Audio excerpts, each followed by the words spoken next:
In this video, I'm gonna teach you how to get Jetstriker Deepwoken. It's a very easy process, so make sure to follow along. In this video, I'm gonna give you easy to follow instructions on how to properly get the oath Jetstriker. Jetstriker is one of the 14 obtainable oaths in Deepwoken. It is highly praised and hated for its fluentness and agility.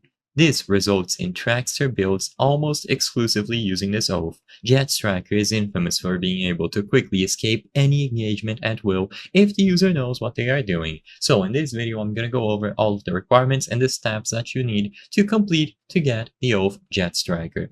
So for this, you will have to have at least 50 agility.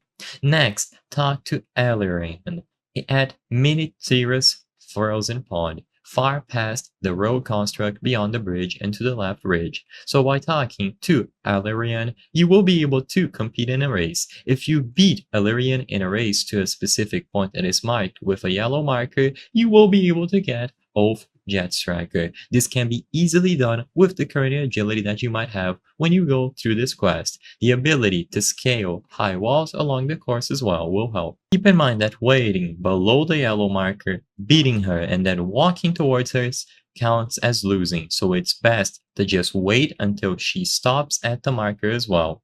So all that you have to do, like I said, is to beat Illyrian in a race. You will be able to find them at Miniterus Frozen Pond, far past the rogue construct. And if you beat them in this race, you will be able to get Jetstriker. It is going to give you 1 wildcard mantra, 1 mobility mantra, 8 passive agility, and for all talents, it is going to give you 5 health, 5 ether, and 12 passive agility. You can read the description here, and you will be able to use this as one of the 14 oaths. I hope I was able to help you on how to get Jetstriker and Deepwoken. If this video helped you, please be sure to leave a like and subscribe for more very easy tips. Thank you for watching.